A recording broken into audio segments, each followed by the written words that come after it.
After May 4th, you will no longer be able to play ranked games on Dota 2 if you don't have a phone number linked to your account. Valve has made a post on the Dota 2 blog, which is linked in the description below. Basically, you won't be able to play ranked until you have a phone number linked because basically they have a problem with people playing on multiple accounts. So this is a problem in a lot of MOBAs currently. League of Legends is definitely not exempt from this. It is a problem in basically every single MOBA, and Dota is going to try and take some steps towards fixing it, which is kind of interesting. It also comes with a lot of different perks, but it also comes with some negatives. Obviously, we're going to talk about it. Mako here with another topic video. So yeah, basically this is a move to kind of get rid of multiple accounts for the single person. It's kind of like one of those single identification systems that they're going to put into place. There's not a lot of systems that you can use to actually sort of do this. Now, we see this a lot in Asian territories, like let's say Korea, for example. There's a lot of MMOs in Korea to where you have to link your kind of address and or phone number and sort of your personal ID to actually end up playing the game. And this is to kind of get rid of things like bots, toxicity, and a lot of like sort of multi-account players. So there's problems like, let's say in an MMO, for example, you could end up having one account that's like tied to just grinding and things like that. And that doesn't necessarily sound like a bad thing on the surface, but it actually messes with a lot of MMOs, and there's a lot of people that use them for griefing as well. Or let's take the MOBA example, for example, on like toxicity and things like that. You can end up having somebody who's just like, oh, I got banned. Oh, sure, I'll just make another account. This kind of gets rid of that. And people are using these multiple accounts, not just for that. Sometimes they're just like, oh, I want to play against players that are a lower skill level. But this also runs into a problem to where it's like, oh, well, now just, you know, people are getting completely destroyed, and it ends up having a lot of problems within the skill ranking system and everything like that, because it's like, oh, well, these players are not actually this skill level, and therefore our ranking system that is ranking people based off of their skill level based on wins and losses and everything like that, which is why the skill system is kind of botched to begin with, but that's for another video. And basically, it's ended up kind of screwing up that and ends up ruining the experience for a lot of players, because it's not fun to play a MOBA, or at least not for most people, and get completely dominated, especially when somebody shouldn't be in the rank that they are in.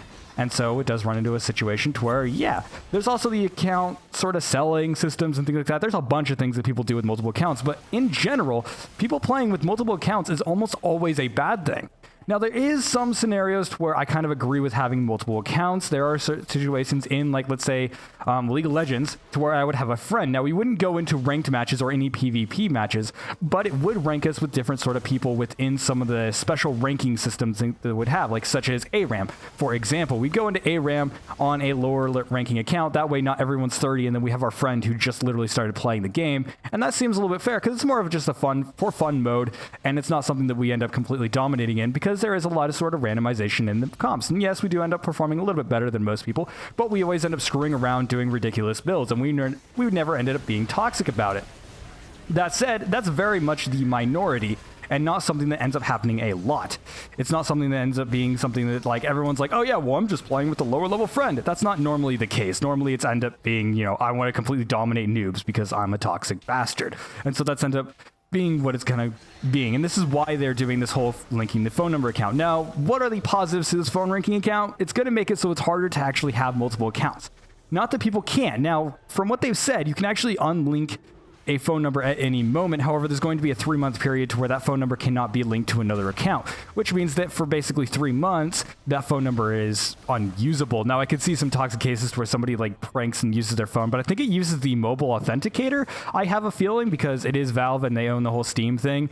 And so we'll get into the negative side of that in a minute. But yeah, so for the most part, it's going to make it a lot more difficult. And you can just switch over the phone number whenever you want. So let's say you know, use your parents' phone number or something like that, and then you end up needing another phone number. So it's not like, you know, you're stuck on one phone number, or let's say you get a new phone.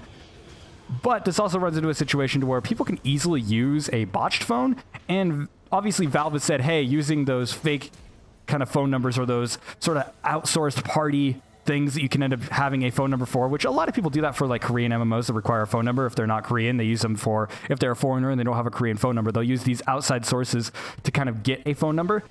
Valve has said that these are not allowed, which is kind of obvious. You know, I don't think anybody would expect them to be like, yeah, that's fine, just use a secondary account, that's fine.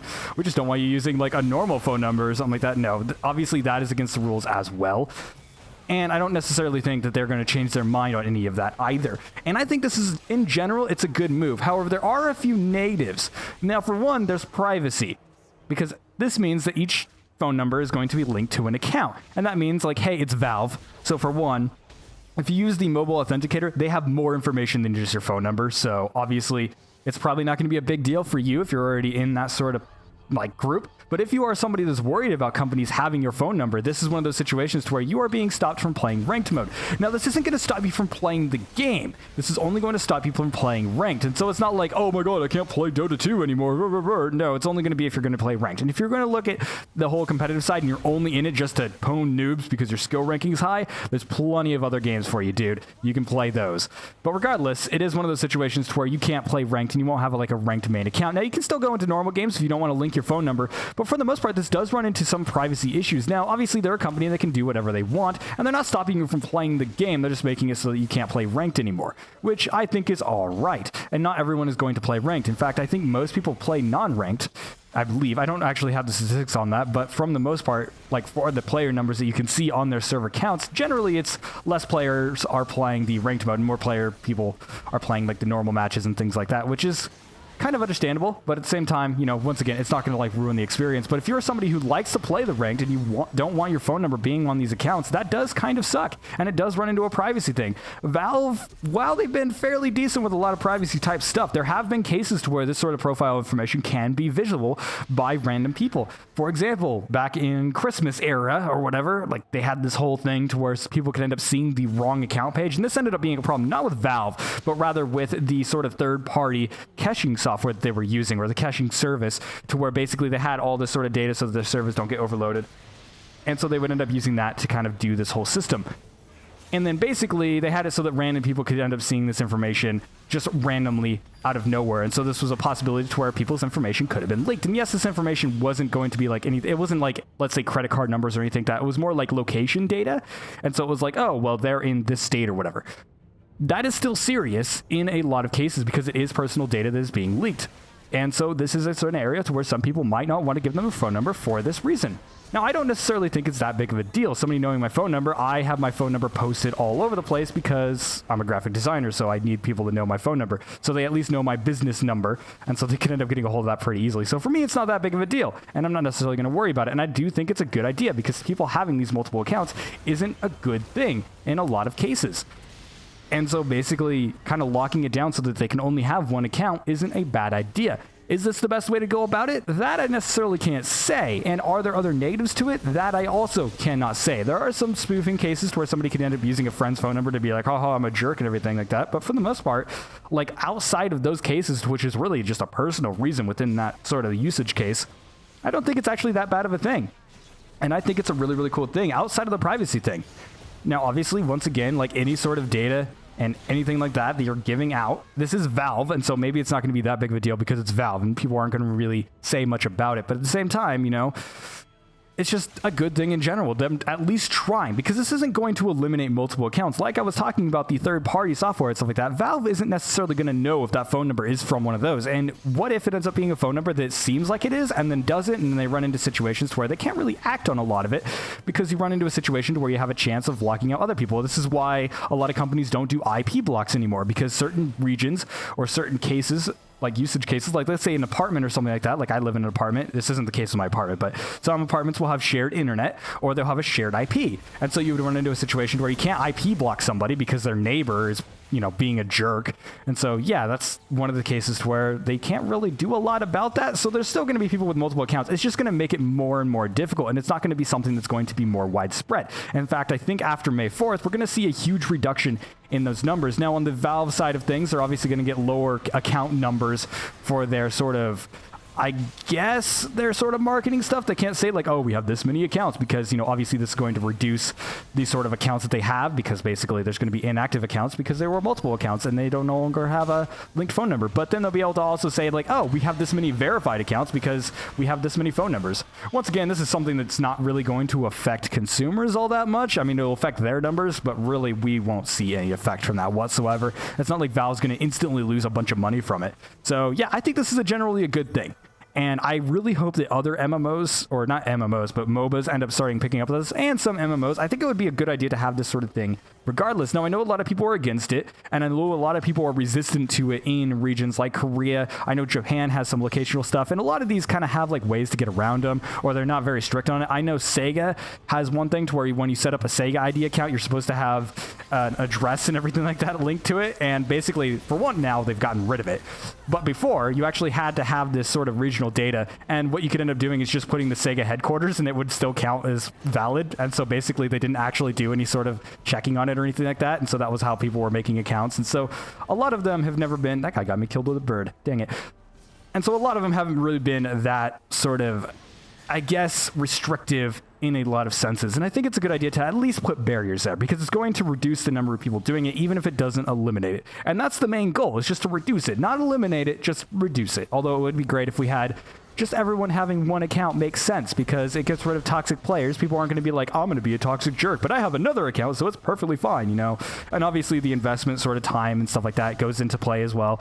For like example, people won't want to go onto their main account and be trolls, but if they don't have a sub account to be trolls, then that means they risk their main account. So if they get banned, you can keep them banned, you know? So yeah. Although I think it would be nice if they would end up doing a little bit more sort of, I guess, different sort of systems. I would like them to kind of come up with a way where you didn't have to give out personal information. But once again, I don't think that's ever going to happen just because of the way the world works right now. Anyways, thank you guys so much for watching. This has been Michael with another topic video, playing League of Legends in the background. I know if you are somebody who plays Dota and you're watching this, you're probably like, ugh, he's playing League of Legends. Ugh, what a troll and noob. But yeah, whatever. I like League of Legends. That's my MOBA of choice. And so basically, yeah, that's how things are going. And I'm not playing particularly well today. I'm playing Twitch. I don't play Twitch a lot. And so basically, I'm going to end up probably dying right here. That's fine. I think this Blitzcrank is getting very angry because I've seen him pinging a lot and I've seen him in chat a lot. I just haven't read what he's been saying, but regardless, he's probably very upset. We're just playing ARAM. It's a for fun mode. Don't even care. That's what I do in the background of these videos. Anyways, thank you guys so much for watching, like I said. And if you have any thoughts on this as well, maybe you are somebody that has a non-regional account. One thing that I didn't really think about is that they also use this for IP blocking and stuff like that. Now, I don't think Valve is using it, so that's why I didn't really think of it as a forefront thing to talk about, because basically, I don't think Valve is really trying to target people in different regions, because some people will have multiple accounts for different regions. For example, you could have one on like EU and then you have one on NA. I don't necessarily know how sort of Dota's whole server region thing works. I know that you can do that on League of Legends and other sort of MMOs and stuff like that, and so people will end up doing that sort of thing, which I don't necessarily think that's a bad thing, because it is a different region, which means if you have somebody in the NA region that you want to play with, which I have a few friends in the EU who every once in a while will want to play League of Legends, I will have to use a separate account. Now, I haven't played League of Legends with them for a while, so it hasn't been that big of a deal, but regardless, that could end up being a situation as well. But in the like Korean aspects, or let's say the Japanese sort of Sega ID thing I was talking about, which they have removed, but regardless, it ended up requiring a sort of address and everything like that.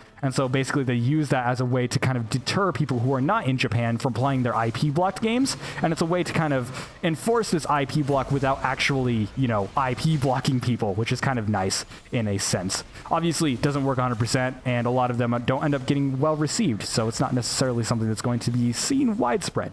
But regardless, that could be one of the kind of negatives as well. So if you're playing on a non-NA account, or you have a non-NA number, that might end up affecting you in the future, but we don't have any confirmation on that. It isn't May 4th at the time of this recording. Also, we just surrendered an ARAM game. I'm the only one that voted no. What? These guys are lame. I hate it when people surrender ARAM games. Anyways, that's going to be me. Thank you guys so much for watching, and I will see you guys in the next video.